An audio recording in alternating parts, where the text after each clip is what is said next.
وہ کائنات کا خالق ہے، وہ کائنات کا مالک ہے، وہ کائنات کا مربی ہے، وہ کائنات کا رب ہے، وہ کائنات بنانے والا بھی ہے، چلانے والا بھی ہے، اور ساری کائنات کی مخلوق کو پالنے والا بھی ہے۔ بے شک بے شک، سبحان اللہ رب العزت جل مجدہ الکریم اپنی لاریب کتاب قرآن مجید فرقان حمید میں ارشاد فرماتا ہے، انما امرہ اذا اراد شیئا ان یقول له کن فیکون۔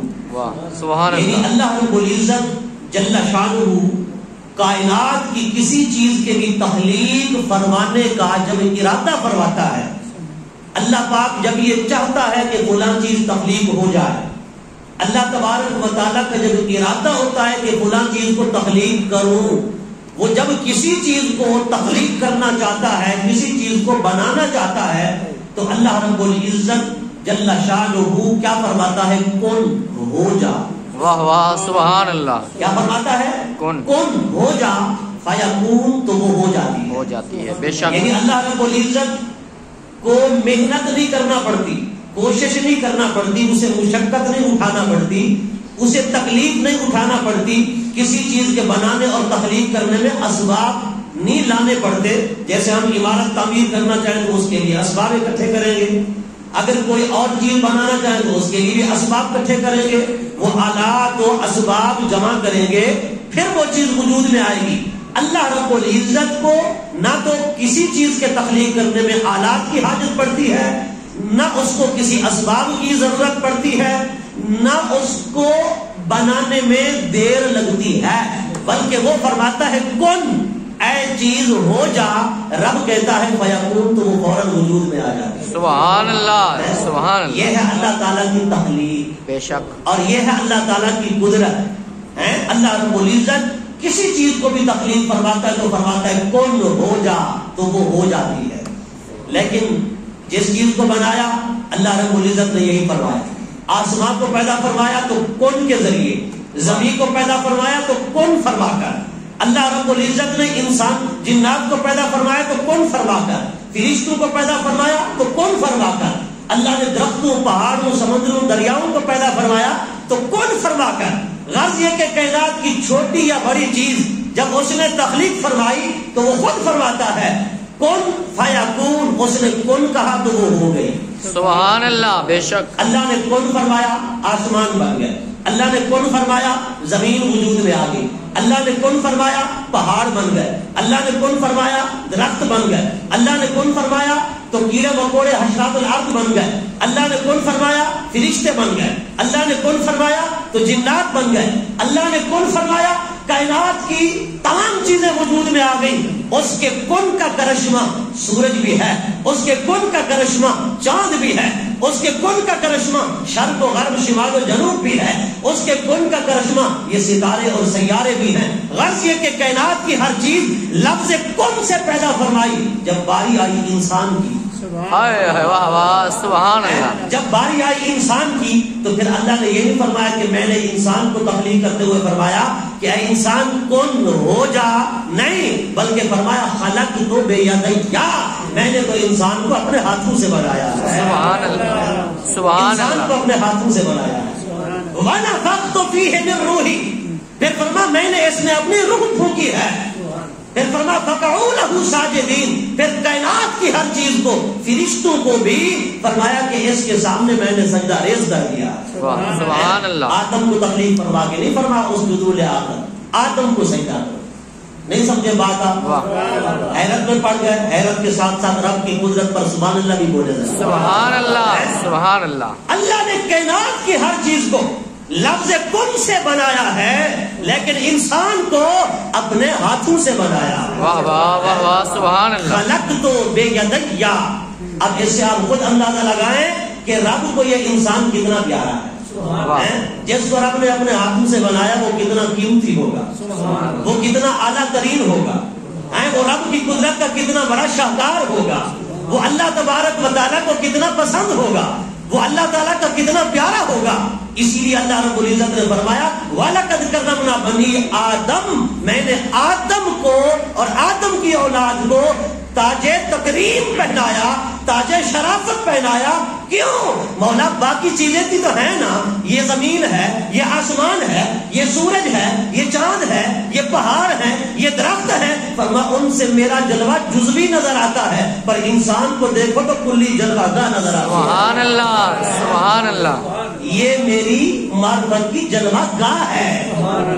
اس لیے فرمایا خلق تو بے یدیا، فرما باقی چیزوں میں میرے جزوی جلوے ہیں، میری تجلیات تھوڑی تھوڑی ہیں، لیکن انسان میں میری تجلیات مکمل ہیں. یہ میری تجلیات کا مرکز ہے. بے شک. فقعوا لہ ساجدین، کیونکہ رب کی تجلیات کا مرکز جو تھا، رب نے فرمایا اسجدوا لآدم، آدم کے سامنے جھک جاؤ. فقعوا لہ ساجدین، رب نے سارے فرشتوں کو جھکا دیا حضرت آدم علیہ السلام کے سامنے. حضرت آدم علیہ السلام نے روح پھونکی، وَنَفَخْتُ فِيهِ مِن روحِي، تو آدم علیہ السلام اٹھ کر بیٹھ گئے.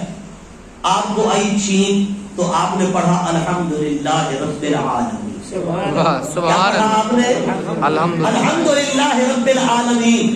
روایات میں آتا ہے آدم علیہ السلام کے جسد خاکی کے اندر جب رب نے روح پھونکی تو آدم علیہ السلام اٹھ کر بیٹھے، نقل و حرکت بھی کرنے لگے اور ساتھ میں رب کی حمد و ثنا بھی فرمانے لگے. سبحان اللہ. الحمدللہ رب العالمین. فرشتوں نے سنا تو فرشتوں نے سن کر حیرت کا اظہار کیا. فرشتوں نے کہا عجیب بات ہے، ہم فرشتے بھی ہیں، ہم رب کے مقرب بھی ہیں، ہم پہلے بھی تھے اور اللہ نے ہمیں بڑا علم بھی عطا کیا ہے، مگر آج تک ہم نے تو رب کی ایسی تعریف نہیں کی. یہ ہمارے سامنے بننے والا جیسی رب کی تعریف کر رہا ہے. سبحان اللہ. فرشتے برتے حیرت میں ڈوب گئے. فرشتے ششدر حیران اور متحیر رہ گئے کہ یہ ہمارے سامنے بننے والا رب کی کیسی تعریف کر رہا ہے. ہم نے تو آج تک نہ سنی ہے نہ ایسی تعریف کی ہے. رب نے فرمایا اگر نہیں کی اور نہیں سنی تو پھر میرے آدم کے سامنے جھکو نا. سبحان اللہ. اسجدوا لآدم، فرمایا اسی علم کی وجہ سے تو میں نے اس کو مقام عطا کر دیا. سبحان اللہ. اسی علم کی وجہ سے تو اسے اشرف المخلوق بنا دیا ہے. اس علم کی وجہ سے تو تمہیں جھکا دیا ہے. واہ سبحان اللہ. پتا چلا حضرت آدم علیہ السلام کو یا آپ کی اولاد کو اگر شرافت، عظمت، مقام، مرتبہ، بلندیاں اگر عطا ہوتی ہیں علم کی بنا پر، آدم کے سامنے فرشتوں کو بھی جھکایا تو علم کی بنا پر. اسی لیے اللہ رب العزت جل مجدہ الکریم ارشاد فرماتا ہے کہ یہ علم ہی ہے جو فرشتوں کے پاس نہ تھا، حضرت آدم کے پاس تھا. تو رب نے فرمایا اسجدوا لآدم. واہ واہ سبحان اللہ. آدم کو سجدہ کرو. حضرت گرامی وہ حضرت شیخ سعدی رحمۃ اللہ علیہ فرماتے ہیں نا، بنی آدم از علم یابد کمال، کہ آدم علیہ السلام کی جو اولاد ہے وہ علم سے مقام پاتی ہے، علم سے کمال کو پہنچتی ہے، علم سے مرتبے حاصل کرتی ہے، علم سے بلندیاں اور عروج پاتی ہے. فرما بنی آدم از علم یابد کمال، نہ از حشمت و جاہ و مال و منال. فرما دبدبے سے نہیں، مملکت کی بادشاہی سے نہیں، سلطنت سے نہیں، فرمایا کہ بادشاہت سے نہیں، جاہ سے نہیں، مرتبے سے نہیں، عہدے سے نہیں، منصب سے نہیں، فرما مال و دولت سے نہیں. یہ تمام چیزیں نیچے ہیں، علم کا کمال سب سے اوپر ہے. بے شک سبحان اللہ. باقی چیزوں سے بھی کمال حاصل ہوتا ہے، لیکن جو علم سے حاصل ہوتا ہے وہ تو پھر رب کی نوری مخلوق جو معصوم ہے اسے بھی جھکا دیتا ہے. علم کے سامنے تو رب معصوم فرشتوں کو جھکا دیتا ہے. حضرت آدم علیہ السلام نے پڑھا الحمدللہ رب العالمین. رب نے یہی چیز آدم علیہ السلام کی اولاد میں رکھ کر قیامت تک سنت بنا دیا. فرمایا جسے بھی چھینک آئے وہ کہے الحمدللہ. آدم علیہ السلام نے رب نے روح پھونکی تو چھینک آئی تو آپ نے پڑھا الحمدللہ. رب نے فرمایا اے اولاد آدم، اے آدم کی اولاد، اے آدم کے بیٹو، تمہیں بھی جب چھینک آئے تو الحمدللہ رب کی تعریف کیا. حضرت ابو انصاری رضی اللہ تعالیٰ عنہ صحابی رسول ہے، جامع ترمذی کی روایت ہے. آپ فرماتے ہیں حضور نے فرمایا چھینک کرنے والا، چھینک مارنے والا الحمدللہ کہے اور اسے سننے والا کیا کہے؟ یرحمک اللہ. کیا کہے؟ یرحمک اللہ. یہ الحمدللہ کا جواب ہے، یہ الحمدللہ کا جواب ہے. وہ پتا چلا جو اللہ کی حمد کرے اس کو دعا دینی چاہیے. سبحان اللہ. اس کو دعا دینی چاہیے. اللہ تعالیٰ کی تعریف کرنے والے کو کیا دینی چاہیے؟ دعا دینی چاہیے. ہاں، بد دعائیں نہیں دینی چاہیے. آج تو معاملہ برعکس ہے نا، جو ساری زندگی اللہ اللہ کرے، آج ہم اسی کے پرخچے اڑا دیتے ہیں اور اسی کی پردہ دیجاں شروع ہو جاتی ہیں، اسی کے پیچھے لگ پڑتے ہیں. نہیں سمجھ آئی بات؟ اللہ کے گرامی حضرت آج ہم نے الحمدللہ کہا تو فرشتوں نے کہا، رب نے فرمایا کون ہے یرحمک اللہ. اب جو بندہ چینک والے کو جواب دے یرحمک اللہ کے ساتھ، اور چینک مارنے والا پھر اس کے جواب میں کہے یہدیکم اللہ و یصلح بالکم. یہدیکم اللہ، یعنی یرحمک اللہ کا مطلب ہے اللہ تجھ پر رحم کرے. یہدیکم اللہ، اللہ تجھے ہدایت دے. ویصلح بالکم، اللہ تیرے تمام حالات کو درست فرمائے. جس نے آپ کو یرحمک اللہ کی دعا دی، آپ بھی تو اسے دعا دینا. چینک مارنے والا کیا کہے؟ الحمدللہ. سننے والا کیا کہے؟ یرحمک اللہ. اور جو پھر چینک مارنے والا ہے وہ سننے والے کو یوں جواب دے یہدیکم اللہ ویصلح بالکم. ایک بزرگ ہیں، بہت بڑے محدث ہیں، جن کا نام ہے امام ابو داؤد اشعث بن سلیمان بن اشعث سجستانی رحمۃ اللہ تعالی علیہ. ان کی ایک کتاب ہے جس کا نام ہے سنن ابی داؤد. آپ ایک بار کشتی میں سفر فرما رہے تھے تو کشتی میں آپ نے دوسری کشتی والے سے چھینک کو سنا. کیا سنا؟ چھینک کو. تو آپ نے کہا یرحمک اللہ، لیکن اس نے سنا نہیں یرحمک اللہ. تو آپ نے کشتی والے سے کہا یار کشتی تیز دوڑاؤ تاکہ میں اس کی چھینک کا جواب دوں اور پھر وہ اس کے بدلے میں مجھے دعا دے. تو آپ نے اس کو بھاری کرایہ دیا اور کشتی کو دوڑایا. اس نے ملاح جب کشتی کے قریب پہنچا تو آپ نے جواب دیا یرحمک اللہ. اس نے جواب میں کہا یہدیکم اللہ ویصلح بالکم. تو وہ شخص کہنے لگا عجیب بات ہے، آپ اسی کام کے لیے اتنا بھاری کرایہ دے کر کشتی کو آپ نے دوڑایا اور اس طرح آپ غریب آئے اور یہ دعائیں لی. آپ نے فرمایا تمہیں کیا پتا، ہو سکتا ہے کہ یہ بندہ مستجاب الدعوات ہو. سبحان اللہ. اور اس کی دعا میرے حق میں ہو جائے تو پھر میرا تو بیڑا ہی پار ہے.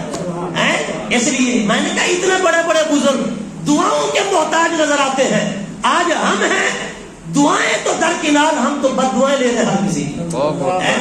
ہم کہتے ہیں لوگ ہمیں بد دعائیں دے جی، اس کا حق مار دیا، اس کا گلا کر دیا، اس کو شکوہ دے دیا، اس کی غیبت کر دی، اس کو گالی دے دی، اس پر ظلم کر دیا، اس کا حق مار دیا، ہر طرف سے بد دعاؤں کے انبار. اور بد دعائیں نہیں، دعائیں لینے کے طریقے ڈھونڈا کرو. میں نے کہا دیکھو بزرگ نے صرف دعا لینے کے لیے کتنا محنت کی ہے. ہمیں بھی بزرگوں کی طرح دعائیں لینے والا بنائے، نہ کہ بد دعائیں لینے والا. اللہ رب العزت عمل کی توفیق بخشے.